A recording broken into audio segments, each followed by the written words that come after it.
말씀 빌립보서 2장 3절에서 4절 제가 한 번 더 봉독하겠습니다. 마음을 같이 아무 일에든지 다툼이나 허용으로 하지 말고 오직 겸손한 마음으로 각각 자기보다 남을 낮게 여기고 각각 자기 일을 돌볼 뿐더러 또한 각각 다른 사람들의 일을 돌보아 나의 기쁨을 충만하게 하라. 아멘.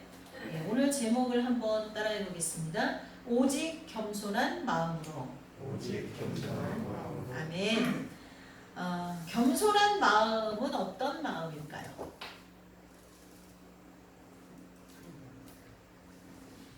여기 저희가 읽은 본문 밑으로 내려가면 5절에 바로 5절에 나와요. 이 말씀이 너희 안에 이 마음을 품으라. 이 마음이 그 윗절에 나온 뭐예요? 오직 겸손한 마음이에요. 근데 이 마음이 뒤에 뭐라고 말해요? 곧 그리스도 예수의 마음이니. 예수님의 마음이 겸손한 마음입니다. 오직 겸손한 마음으로 했는데 그게 예수님의 마음이라고 딱 결론을 내렸어요. 그럼 우린 예수님의 마음을 먼저 살펴봐야겠죠. 하지만 그러기 전에 먼저 겸손이 뭔지 그거에 대해서 말씀을 드리려고 합니다. 여러분 혹시 살아가면서 누구 앞에 누군가에게 무릎을 꿇어보신 적 있습니까? 있으신 적 있는 분 손 들어보세요.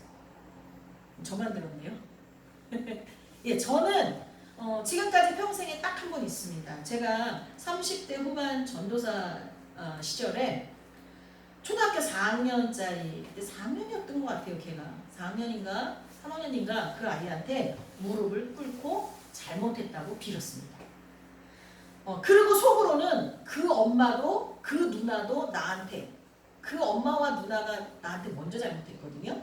나한테 무릎을 꿇지는 않아도 진정 어린 사과를 해주기를 바랬어요. 근데 끝내는 그렇게 하지 않더라고요.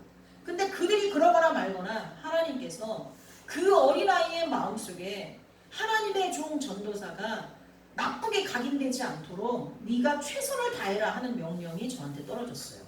그래서 제가 막 뛰어가서 그 집에 앞에 가서 막 문을 들이대고 나오라 그래가지고 무릎을 꿇고 내가 정말 미안했다 그랬어요. 제가 잘못한 건 그 아이에게 화를 냈던 거예요. 그 아이가 잘못한 것에 대해서 화를 냈는데 엄밀히 말하면 그 아이가 잘못한 게 아니라 그 엄마와 그 누나가 잘못했던 거예요. 근데 그 엄마와 누나를 찾아다니는데 찾을 수가 없는 거예요. 화가 이만큼 났는데 가서 따지고 싶었는데 따질 수가 없으니까 그 아이의 집에 가서 막 걔를 불러가지고 야단을 쳤었거든요. 근데 일주일 동안 잠을 잘 수도 없고 하나님께서 계속 내 마음속에 잘못했다 하시는데 참을 수가 없더라고요. 그래서 나보고 어떡하라고요? 막 하나님 앞에 따졌어요. 그쪽이 먼저 잘못했잖아요. 그쪽이 먼저 저한테 사과하면 저도 사과할 거예요. 막 이랬거든요. 근데 너는 주의 종이지 않냐. 그래서 그렇게 평생에 한 번 무릎을 꿇어본 적이 있습니다. 제가 왜 이 말씀을 드리냐면 겸손이란 마지막, 이 겸손의 원어의 뜻은 마지막 자존심 한 방울까지 다 비워서 무릎을 꿇는 게 겸손이라는 거예요. 여러분 성경에 나오는 겸손에 대해서 읽으면서 들으면서 그렇게까지 생각해 보신 적 있습니까? 아마 없을 거예요.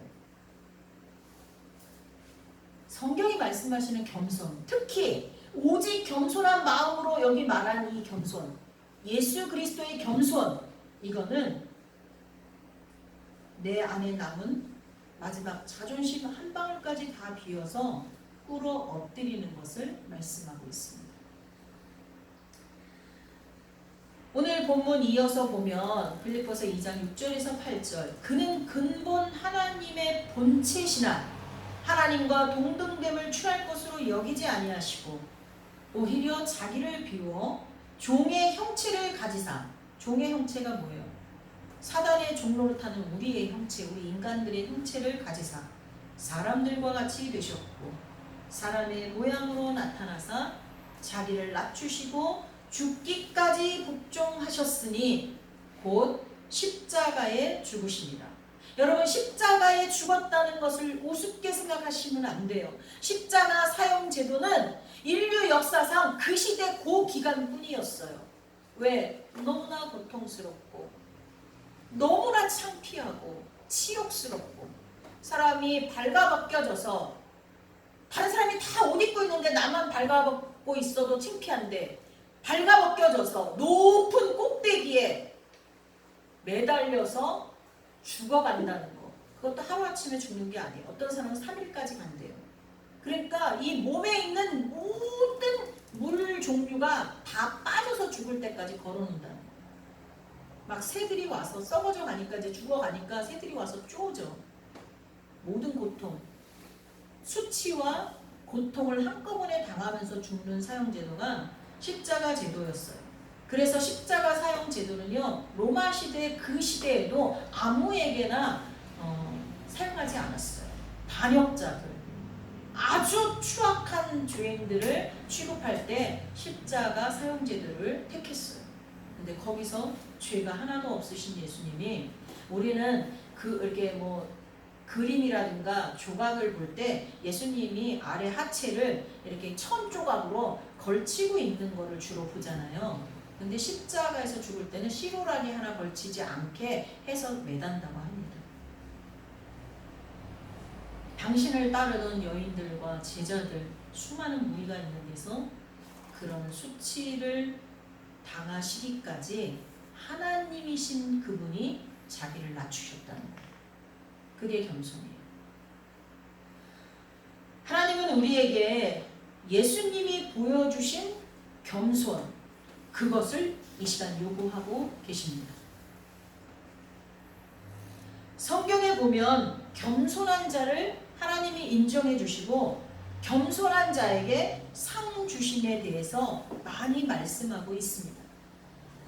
시편에도 겸손한 자의 소원을 들어주신다 말씀하시고요. 또 겸손한 자는 먹고 배부르게 된다고 말씀하시고 겸손한 자들은 하나님이 붙드시고 겸손한 자는 구원으로 아름답게 하신다라고 기록되어 있습니다. 또 잠언서에도 겸손한 자에게는 지혜가 있게 하신다 그랬어요. 또 존귀하게 하셔서 영광을 얻게 하신대요. 그러나 반대로 겸손의 반대가 뭘까요? 교만한 자들에게, 교만한 사람은 하나님이 미워하신대요. 하나님한테 미운 사람은 끝나는 거예요. 그리고 곧 멸망하게 된다고 기록하고 있습니다. 교만은 패망의 성공이라 했어요. 그렇다면 하나님의 자녀인 우리는 마땅히 예수님이 우리에게 보여주신 겸손, 그리고 예수님이 우리에게 명령하신 겸손의 삶을 살아야 되지 않을까요? 요한복음 13장에 보면 예수님께서 식사하시다가 제자들의 발을 씻겨주십니다. 그래 베드로는 안 된다고, 자기 차례가 되니까 안 된다고. 유대인에게 랍비는 예수님이 하나님의 아들이라고 인정하지 않는다고 해도 랍비였거든요.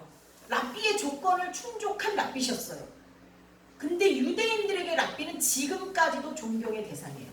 우리나라도 얼마 전까지는 선생님의 그림자도 밟지 않았어요. 저 때에는 앞문으로 선생님이 출입하시기 때문에 저는 앞문으로 다니질 않아요. 그 칠판 청소할 때 외에는 앞문으로 다니질 않았어요. 교문도 항상 뒤쪽 문을 사용했고요. 선생님들이 사용하시는 화장실은 근처도 안 갔어요. 저 때도 그랬어요. 지금은 아니지만. 근데 유대인들에게서 랍비 스승은 지금도 존경받아요. 근데 그 랍비 스승님이 그것도 수많은 기적을 베푸시고, 그래서 막 뭐 이거는 랍비면 제자가 몇 명 이상 돼야 되는데 그 제자뿐만이 아니라 수많은 제자를 거느리신 예수님, 랍비이신 예수님이 자기의 발을 씻긴다? 말이 안 되는 거였어요. 그 랍비의 제자가 되는 것도 엄격한 시험을 거쳐서 제자가 원래 되는 거였거든요. 원래는. 그런데 예수님께서 뭐라고 말씀하세요? 베드로에게 이게 내가 너를 발을 씻겨주는 걸 안 하면 너하고 나하고 상관이 없는 자가 된다, 그렇게 얘기하시니까 베드로가 내가 아니 그러면 나의 머리부터 다 씻겨주세요 하니까 이미 목욕한 자는 발밖에 씻을 게 없다라고 얘기하시죠. 그래서 그 발을 다 씻겨준 다음에 주님이 뭐라 그러시냐면 내가 스승이 돼서 제자의 발을 씻겼으니 너희도 스스로 자기를 낮춰서 다른 사람의 발을 씻겨주라고 해요. 내가 한 것처럼 너희도 하라고 우리에게 요구하십니다. 이 요구는 그 당시 제자에게만 요구하신 게 아니라 오늘날 우리에게도 요구하고 계십니다. 더 나아가서 무릇 자기를 높이는 자는 낮아지고 자기를 낮추는 자는 높아진다고 말씀하시면서 우리에게 겸손할 것을 깨우쳐 주십니다. 왜 그러셨을까요? 왜 이렇게 겸손에 대해서 주님이 본을 보이시고 친히 본을 보이시고 제자들에게 계속해서 가르쳐 주시는 걸까요? 여러분 왜 그렇다고 생각하세요? 예수님 오신 신약에만 그런 게 아니라 구약에서부터 계속 오랜 세월 동안 겸손에 대해서 말씀하고 계십니다. 왜 그럴까요? 그것은 겸손이 예수님이 우리에게 보여주신 사랑을 온전히 표현할 수 있는 통로가 되기 때문입니다. 주님이 우리한테 보여주신 사랑이 뭐예요? 하나님이 사람이 된 것. 그 사람이 가장 수치스러운 십자가를 통해 죽으신 것. 그것을 통해 우리를 구원하신 거 아니에요? 예수님의 가장 큰 사랑이 그거잖아요. 근데 그 사랑을 보여주는 통로가 뭐였어요? 몇 번을 낮아지셨어요. 하나님이 사람이 되고 그 사람이 어떻게 됐어요? 여기 쭉 보세요. 몇 번을 낮아진다. 그는 근본 하나님의 본체인데 하나님과 동등됨을 취하지 않았어요. 낮아지셨죠? 그 다음에 오히려 자기를 비워 종의 형체를 가지셨어요. 그리고 사람과 같이 되셨어요. 그리고 자기를 낮추시고 죽기까지 복종하셨어요. 십자가에 죽으셨어요. 계속해서 자기를 끝까지 낮추셨어요. 겸손을 통해서 하나님의 사랑을 우리에게 보여주셨기 때문에 겸손이 굉장히 중요합니다. 또한 겸손이 서로를 대할 때 그리스도께 하듯 피차 복종할 수 있도록 만드는 덕목이기 때문입니다. 즉 예수님이 우리에게 보여주신 겸손은 예수님의 완전한 사랑을 전달하는 다른 표현이었고 또 겸손은 자기의 모든 것을 내어놓는 것이기 때문에 우리에게 계속해서 겸손을 강조하시는 것입니다. 제가 여러분의 이해를 돕기 위해 예를 한번 들어보겠습니다. 물론 제가 드는 예가 예수님의 겸손과 사랑을 온전히 알려주지는 못합니다. 그냥 조금 도와줄 뿐입니다. 어느 회사에 사장이 있었습니다. 그 사장은 늘 말합니다. 나는 우리 회사의 모든 직원들을 정말로 소중히 여길 뿐 아니라 진심으로 사랑하고 있습니다. 매일 얘기를 해요. 직원들을 만날 때마다. 근데 어느 날 비서를 통해서 보고를 받았습니다. 사장님, 우리 회사에 가장 말단 직원이 몹쓸 병에 걸려서 살 날이 얼마 남지 않았다고 합니다. 어떻게 하면 좋겠습니까? 그러니까 이 사장이 비서를 통해서 나는 정말 나의 직원들을 아끼고 사랑한다. 귀하게 여긴다. 그러니까 그 직원이 살아날 수 있도록 모든 의료비와 모든 서비스를 아낌없이 해라 라고 비서에게 지시를 합니다. 그 소식을 들은 직원들이 막 감탄을 해요. 뿐만 아니라 병문안도 가족만큼이나 자주 갑니다. 그러니까 그가 평상시에 말해왔던 게 거짓이 아니라 진실이라는 것을 다 느꼈어요. 그리고 그 아픈 당사자조차도 그 사장의 진심 어린 사랑을 느꼈습니다. 그러나 그 직원은 그 사장과 모든 직원들의 사랑에도 불구하고 자꾸 죽어가고 있었어요. 모두들 안타까워합니다. 그런데 어느 날 꿈에 하나님이 그 사장에게 나타나셨어요. 그래서 이렇게 말씀합니다. 내가 너무나 분명하게 내가 그 직원을 살릴 길을 알려주겠다. 너무 감동되는 거죠. 어떻게 하면 됩니까? 내가 대신 그 직원이 되어서 그 직원의 남은 삶을 살아라. 그러면 나는 너 대신 그 직원의 병을 완전히 고쳐주고 장수하며 행복이 가득한 삶을 살게 하겠다라고 말씀하셨어요. 그리고 꿈에서 깼어요. 자, 이 사장은 그 말에 순종할 수 있었을까요? 여러분이었으면 어떻게 하겠어요? 아마 아픈 대상이 자기 자식이라고 해도 선뜻 그렇게 하겠다고 말하기 어려울 수도 있습니다. 그 직원 살 날이 틱해봤자 한두 달인데 그 직원의 삶을 내가 대신 살래요. 그럼 그 직원은 완전히 낚여준대요. 근데 그게 내 자식이었다고 해도. 부모님들이 입버릇처럼 말하는 게 자식이 아프면요 차라리 내가 대신 아프면 좋겠다라고 말해요. 그건 어느 정도 진심입니다. 저희도 아이를 키울 때 저도 정말 아이가 아프면 특히 어릴수록 자기 표현을 못하는 어린아이가 아플수록 차라리 내가 아프고 말겠다 싶어요. 정말. 그렇지만 막상 내 심장을 꺼내서 그 아이에게 이식해주고 내가 바로 그 아이의 남은 짧은 목숨을 다하고 죽어야 되는 상황이 된다면 아마 어떤 부모라도 쉽게 결정하기 어려울 것입니다. 어쩌면 남은 다른 자식을 핑계대며 미룰 수도 있고 내게 주어진 다른 사명들을 핑계대며 미룰 것입니다. 물론 살아있는 사람의 심장을 이식하는 건 법적으로 허용되지 않습니다. 그리고 그저 상상해본 이야기일 뿐입니다. 이것이 만약 현실이 된다고 해도 그것은 숭고한 희생이고 사랑이지만 겸손은 아닙니다. 왜냐하면 이와 같은 일은 인간끼리의 희생이고 섬김이기 때문에 겸손하고는 상관없어요. 하지만 하나님이 사람이 되신 것, 그래서 나 대신 죽기까지 복종하신 것은 하나님의 놀라운 사랑이면서 동시에 겸손입니다. 제가 얼마 전에 유튜브에서 뭘 이렇게 찾다가 그 악어에게 자신의 반려견이 물려서 물속으로 딸려가는 것을 보고 70대 노인이 그 반려견 주인이 강아지 주인이 물속으로 들어가서 그 악어를 건져요. 물론 악어가 그렇게 크진 않더라고요. 악어가 성인 한 이 정도 되더라고요. 악어가 이 정도 되더라고요. 그 악어를 갖다가요 맨손으로 그 70대 할아버지가 외국인이었어요. 우리나라 아니었거든요. 이렇게 잡고 이걸 벌려요. 그 힘으로 그걸 벌려서 강아지를 꺼내요. 그리고 자기 손가락이 들어가게 생겼잖아요. 근데 그걸 차차히 막 이렇게 하면서 그걸 닫아요. 그래서 결국은 그 노인도 살고 반려견도 살았어요. 반려견도 꽉 물긴 했지만 이제 병원 가서 치료했겠죠. 살았어요. 만약에 노인이 죽었다면 우리는 뭐라고 얘기하겠어요? 야, 자신이 키우는 반려견을 위해서 저렇게 한 목숨을 던져서 구할 수 있다니.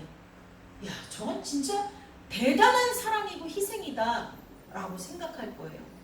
하지만 그것을 보고 겸손이라고 말하지는 않아요. 만약에 주인이 자신의 반려견을 구하기 위해서 스스로 개가 됐다면 그건 겸손이에요. 하지만 우리 그렇게 할 수도 없고요. 만약에 할 수 있는 어떤 진짜 기적 같은 일이 벌어진다고 해도 그렇게까지 하는 사람은 없어요. 내 반려견을 위해서 내가 개가 된다? 안 돼요. 할 수 있는 방법이 있다 해도 안 해요. 우리는 그렇게까지는. 내가 사람으로서 내 반려견이나 반려묘를 구할 수는 있어도, 아니 그렇게 해서 내 목숨을 던질 수는 있어도 내가 그것을 구하기 위해 개가 되지는 않아요. 왜 예수님의 죽음이 겸손일 수 있는지 이제 조금 이해가 되셨습니까? 우리는 잠깐 겸손할 수는 있습니다. 어떤 초대받은 자리에서 주님이 우리에게 가르쳐 주신 대로 말석에 가서 앉을 수는 있어요. 끝에 가서 앉을 수는 있어요. 여러분 아주 공식적이고 많은 사람이 초대된 자리에 가보신 적 있습니까? 며칠 전에 옥길동으로 옮긴 소사경찰서에 개서식이 있었습니다. 이제 이 경찰서를 공식적으로 연다라는 그런 식이죠. 뭐 가게 같은 개업식이라고 하겠죠. 그런 식이 있었는데 거기에 보니까 내빈들이 꽤 많이 와 있는데요. 이름표가 다 붙었더라고요. 근데 그 이름표를 가만히 보면 중요한 내빈이 앞자리예요. 그리고 덜 중요할수록 이렇게 가더라고요. 사회적 지위가 높은 사람이 앞자리예요. 그 다음에 뒤로 갈수록 이제 그 자리가 돼 있어요. 근데 이제 이름이 붙여있지 않는데 그런 장소에 여러분이 갔다면 여러분은 어디 앉으시겠어요? 자기 이름이 붙어있으면 거기 가서 앉으면 되겠지만 여러분 어디 가서 앉으시겠어요? 맨 뒤에 가서 앉으시겠어요? 중간쯤 앉으시겠어요? 맨 앞에 가서 앉겠어요? 뭐 예배의 자리라면 이렇게 맨 앞에 와서 앉으시는 게 좋죠. 근데 어떤 큰 교회는 예배의 자리도 맨 앞에 앉으면 일어나세요, 여기 장로님들 자리입니다, 그러면서 뒤로 쫓겨나는 경우도 있습니다. 네. 근데 주님께서는 그런 자리에 갔을 때, 초대받은 그런 자리에 갔을 때 끝에 말석에 가서 앉으라고 합니다. 그래서 저희도 그 말씀에 순종해서 아주 겸손하게 교양 있게 말석에 가서 앉았어요. 근데 그 앉아 있는 거는 언제까지냐면 나를 초대한 사람이 와서 내 자리를 나의 신분과 직위에 맞는 위치로 옮겨줄 때까지만 가능합니다. 만약에 그 모임이 끝날 때까지 나를 그 말석에 그냥 뒀어요. 그런데 내 앞에 안주로 앉은 사람들을 보니까 나보다 사회적 지위나 모든 걸로 봐도 낮은 사람들이 그대로 앞에 앉아 있어요. 그러면 아마 기분 좋을 사람이 없을 겁니다. 여기저기 떠올릴 수도 있어요. 그 사람 그렇게 안 봤는데 참 매너가 없어. 그럴 거면 날 초대하지 말지. 이렇게 생각할 수도 있습니다. 우리의 겸손은 거기까지. 또한 우리는 어떤 상황에서 양보하고 상대를 배려하고 존중히 여기고 높여줄 수 있습니다. 우리는 예수님의 자녀니까요. 그리고 그분이 예수님이 뭘 원하는지 아니까 그렇게 할 수 있습니다. 그러나 딱 거기까지예요. 만약에 이 선을 넘으면 안 된다, 어떤 선을 넘으면 안 된다라고 내가 정해놓은 선이 있는데 거기를 넘으면 안 돼요. 그 선은 나의 자존심이고 내가 양보할 수 있는 마지노선이고 내가 인격적으로 참아줄 수 있는 선이고 윤리적으로 눈 감아줄 수 있는 선이고, 그 선을 넘으면 나의 겸손은 끝나요. 만약 그 선을 넘는 사람이 있으면 내 겸손도 끝나고 그 사람과 나와의 평화도 깨집니다. 하나님은 오늘 우리에게 말씀하십니다. 아무 일에든지 다툼이나 허영으로 하지 말고 오직 겸손한 마음으로 각각 자기보다 남을 낮게 여기고 각각 자기 일을 돌볼 뿐더러 또한 각각 다른 사람들의 일을 돌보아 나의 기쁨을 충만하게 하라, 이렇게 말씀하십니다. 그런데 나와 그 사람 사이에 마지노선을 지키지 못해서 평화가 깨지고 말았으니까 이제 남은 것은 다툼뿐입니다. 여러분, 그런 자리가 너무나 많습니다. 며칠 전에 우리 지방에서도 어떤 문제를 놓고 서로 다른 의견들이 끊임없이 오갔습니다. 그 점심시간이 한 30분 정도 지나서 먹게 됐어요. 나보다 남을 낮게, 더 높게, 좋게 여기는 것도 끝납니다. 자기 일을 돌볼 뿐 아니라 남의 일도 돌보라고 했는데 이제는 더 이상 그 사람의 일은 눈에 보이지 않습니다. 왜? 내가 정한 선을 그 사람이 넘어왔기 때문입니다. 그 선은 사람마다 다릅니다. 어떤 사람은 두껍고 단단한 벽으로 되어 있고요. 그래서 절대로 그 선을 넘어가지 못해요. 그런 사람들을 우리는 소위 강한 사람, 어려운 사람 막 이렇게 얘기합니다. 완고한 사람 막 이렇게 얘기합니다. 또 어떤 사람은 울창한 나무들을 질비하게 심어 놓습니다. 자연 친화적이긴 하죠. 그러나 그 사이사이로 비집고 들어가기는 어렵습니다. 근데 또 어떤 사람은 그저 가느다란 금만 그어놔서 누구나 쉽게 밟고 드나들기 쉬운 사람도 있습니다. 하지만 분명한 것은요, 그렇게 거기를 넘나들기 쉽도록 금만 그어놓은 사람이라 할지라도 자기가 봐줄 수 있는 최후의 보루 같은 선이 있다는 것입니다. 아무리 온유하고 아무리 사람 좋은 사람이라고 해도, 아무리 겸손한 사람이라고 해도 각자 사람마다 그 선이 있어요. 그런데 진짜 겸손은요, 그 선을 무너뜨린 사람이에요. 그 선이 없습니다. 그래야 예수님을 닮은 겸손함을 우리가 가질 수 있다는 것입니다. 오늘날 사람들은 서로의 평화를 위해서 이것을 다른 여러 가지 방법으로 무너뜨리려고 하거나 무너뜨린 척 위장하는 방법을 배웁니다. 그렇게 해서 배운 것들을 우리는 교양이라고 합니다. 하지만 내게 불리한 상황이 되면 금방 벗어던져요. 내가 다른 어떤 것들로 나의 그 마지막 남은 주장을 무너뜨리는 걸 배워서 교양 있게 누구를 대해도 갑자기 나한테 불리한 상황이 오면 육두문자가 나오게 되고요. 분노하게 되고요. 주먹이 튀어나오게 되고요. 사람은 금방 자기 본성이 드러나게 되어 있다는 거예요. 하지만 하나님이 성령님을 통하여 내게 겸손을 허락하실 때는 그것은 예수님처럼 완전한 것이 됩니다. 겸손은 하나님만이 주실 수 있는 덕목이에요. 예수님은 어떤 상황에서도 들리지 않으셨다고 마태복음에 나옵니다. 이사야서에도 나옵니다. 들리지 않다는 건 뭐예요? 자기 주장을 관철하기 위해서 떠들지 않는다는 거예요. 자기 주장을 끝까지 주장하지 않는 거예요. 자기를 드러내려고 애쓰지도 않는 거예요. 그게 들리지 않는 거예요.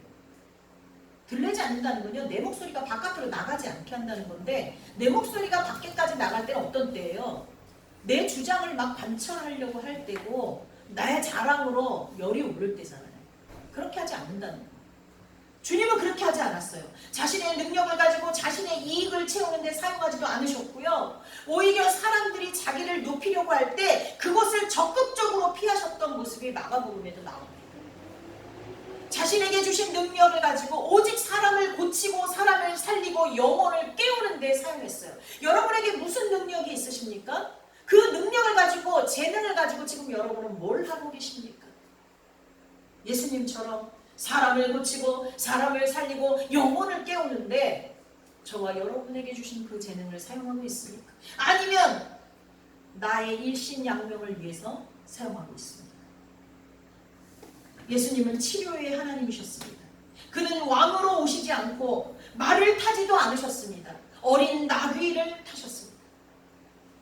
부와 명예를 추구하지도 않으셨고 오직 하나님 나라를 선포하고 회개를 촉구하셨습니다. 그리고 끝내는 사랑하는 제자들에게까지 배신당했고 저주받은 나무 십자가에 처참하게 돌아가셨습니다. 돌아가시기 직전까지도 그는 나무에서 내려오실 수 있는 능력이 있었습니다. 저와 여러분이 가지고 있는 능력, 그 모든 것을 다 내려놓고 나머지 내 안에 남은 자존심 한 방울까지 내려놓는 게 겸손이라는 것. 예수님이 우리에게 보여주신 겸손이라는 것을 기억해야 하는 것입니다. 그런데 빌립보서 2장 9절부터 10절을 보면 하나님은 그런 예수님을 지극히 높여 모든 이름 위에 뛰어난 이름을 주사 하늘에 있는 자들과 땅에 있는 자들과 땅 아래에 있는 자들로 모든 무릎을 예수의 이름에 꿇게 하셨다라고 말씀합니다. 그리고 이어서 모든 입으로 예수 그리스도를 주라 시인하여 하나님 아버지께 영광을 돌리게 하셨다라고 기록되어 있습니다. 예수님이 우리에게 보여주신 겸손이 바로 이런 겁니다. 이것이 바로 예수님의 사랑입니다. 또 이것이 끝까지 겸손한 사람에게 주어지는 하나님의 상급임을 주님이 우리에게 보여주셨습니다. 주님은 겸손의 시작과 과정과 결말까지 우리에게 다 보여주셨습니다. 말씀을 끝내겠습니다. 겸손은 자신이 교양으로 정한 마지노선, 자신이 이성적 믿음의 분량으로 정한 보루까지 성령의 능력을 힘입어서 인정사정 없이 무너뜨리고 상대 앞에 무릎을 꿇는 것입니다. 이렇게 되면 다툼이 있을 수가 없어요. 여기에는 허영이나 교만이 절대로 섞일 수가 없어요. 주님이 보여주신 겸손을, 그 자세를 우리가 취할 때는 거기에는 어떤 허영도 교만도 있을 수 없거니와 다툼도 일어나지 않습니다. 오직 예수 그리스도가 그러셨던 것처럼 그 안에는 평화와 생명이 있을 뿐입니다. 여러분이 지금 다투면서 살고 있습니까? 서로 미워하고 저주하면서 살고 있습니까? 저와 여러분이 겸손하지 않기 때문이에요. 내 생각, 내 주장을 끝까지 붙들고 있기 때문이에요. 저도 마찬가지고 여러분도 마찬가지입니다. 그걸 내려놓을 때 우리 안에는 저와 여러분 안에는 평화와 생명이 있습니다. 하나님과 우리 사이에 막힌 담을 무너뜨리고 휘장을 찢어서 하나가 되게 하신 예수님의 죽음처럼, 예수님이 돌아가실 때 휘장이 찢어졌잖아요. 성전의 휘장. 휘장 안에는 제사장밖에 들어갈 수 없었어요. 근데 그게 찢어져서 지금 여러분과 제가 대면하여 이렇게 있지 않습니까? 예수님을 닮은 겸손을 실천할 때 사람과 사람 사이, 그리고 하나님과 사람 사이에 그리스도의 평강과 주의 은혜가 가득할 것입니다. 기도하겠습니다. 하나님, 이 시간 우리는 예수님이 본을 보여주신 겸손이 무엇인지 알게 되었습니다. 그리고 그와 닮은 겸손을 우리에게도 요구하고 계신 것을 깨닫게 되었습니다. 주님, 이 시간 성령님 우리의 마음속에 좌정하셔서 우리를 인도하여 주옵소서. 겸손의 왕이신 예수님 앞에 무릎 꿇고 우리도 예수님의 겸손을 배우게 하옵소서. 내가 정한 그 완고한 선을 무너뜨리게 하옵소서. 예수님의 이름으로 기도하옵나이다. 아멘.